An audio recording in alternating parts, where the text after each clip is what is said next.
नमस्कार, मी डॉक्टर कविता राणे. जय महाराष्ट्र विशेष मध्ये आपल्या सर्वांचं स्वागत. बुलेटिनच्या सुरुवातीला बातमी आहे अशा एका विषयाची जो विषय तुमच्या आमच्याशी संबंधित आहे, मात्र घटना तुम्हाला मला प्रत्येकाला हादरवणारी आहे. शाळा कॉलेजेस किंवा अगदी त्या शाळा कॉलेजेसच्या सोबत चालणारे कोचिंग क्लासेस असं म्हटलं की तुमच्या डोळ्यासमोर काय येतं?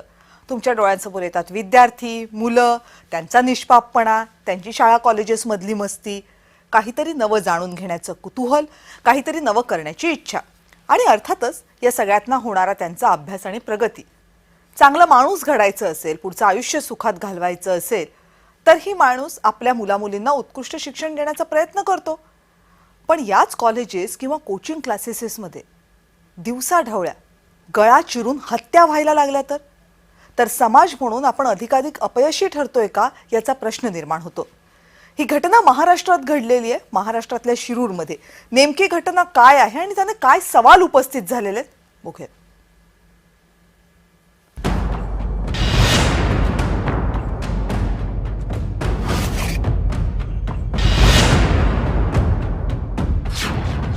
राज्यातल्या शेकडो कोचिंग क्लासेस सारखाच हा एक कोचिंग क्लास.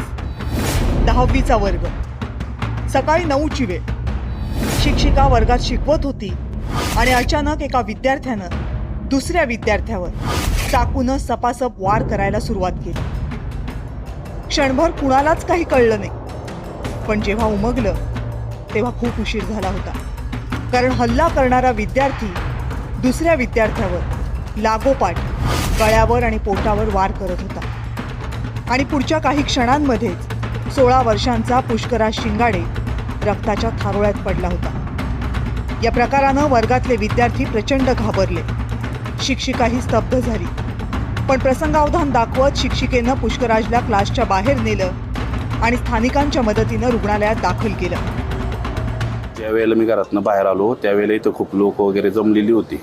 मॅडमच्या पूर्ण शरीराला रक्त लागलेलं होतं. तो पोरगा घाया होता, त्याच्या मानेला आणि पोटाला लागलेलं होतं. त्याच्यानंतर टू व्हीलर आणली, त्याला गाडीवरती नेलं. पहिलं साळुंकेला घेतलं नाही, त्यामुळे मग तिथे ॲम्ब्युलन्स बोलून त्याला गव्हर्नमेंट हॉस्पिटलला नेलं. रुग्णालयात दाखल करेपर्यंत पुष्कराजच्या शरीरातून इतका रक्तस्राव झाला होता की डॉक्टरांनी आटोकाट प्रयत्न केले, पण पुष्कराज वाचू शकला नाही.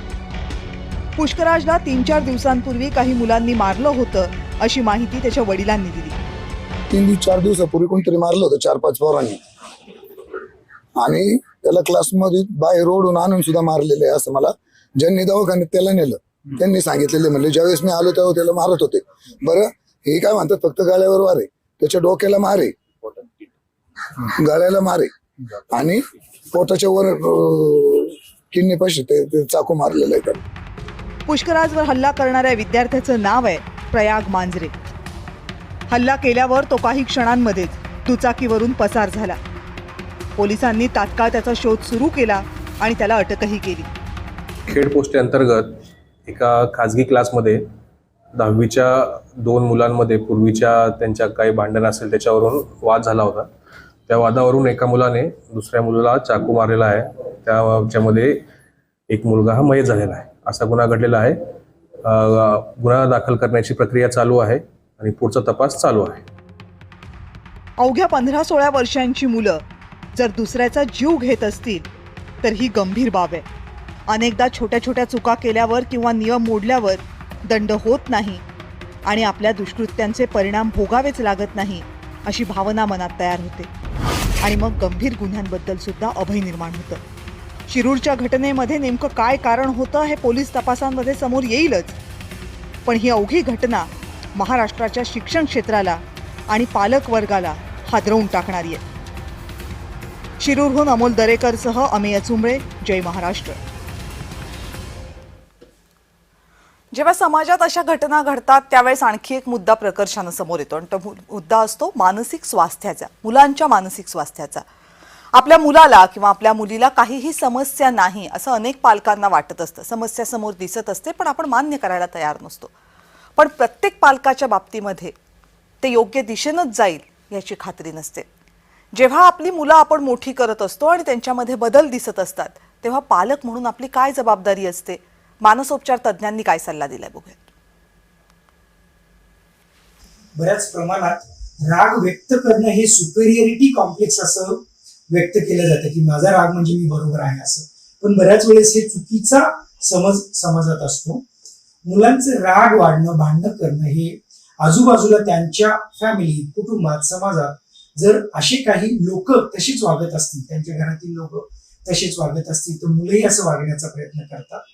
किंवा समाज माध्यमातून, सिनेमा ह्याच्यातून अग्रेशन जिथे जिथे त्यांना दिसतं आणि त्यांचे ऍक्शन जस्टिफाय होतात अशा ठिकाणातूनही मुलं इन्स्पिरेशन घेतात. पण हे राग एवढ्या टोकाचं जाईल की जिथे एक मुलगा दुसऱ्या मुलगाचा खून करतो, ही फार शोकांतिका आहे. आणि त्याच्यात सहसा मी जे बघतोय त्यात असं दिसतं की जेलसी, म्हणजे दोघां मुलांमध्ये काहीतरी गोष्टीवरून जेलसी निर्माण होते. ती अभ्यासाच्या रिलेटेड असेल, रिलेशनशिप असेल, प्रेम प्रकरण असेल, याच्यातून ती निर्माण होऊन ही टोकाची भूमिका मुलं करतात.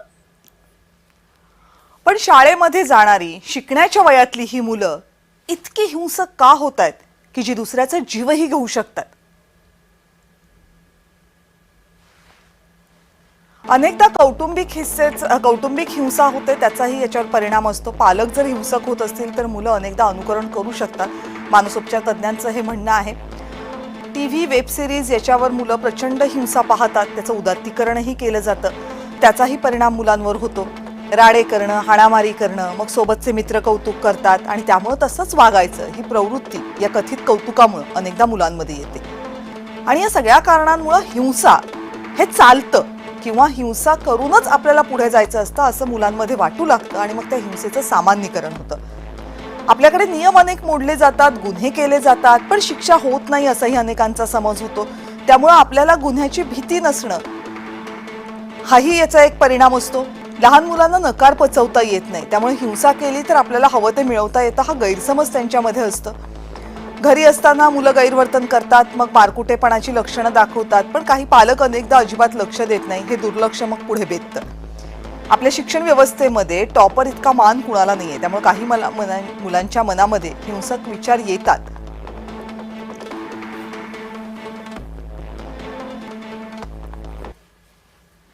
पण आपल्या आजूबाजूला जेव्हा अशा वेगवेगळ्या गोष्टी घडत असतात ज्या कदाचित टोक गाठलेलं नसतं त्यांनी, पण त्या आपल्याला सिग्नल देत असतात, त्यावेळेस पालक काय करतात, काय करायला हवं पालकांनी?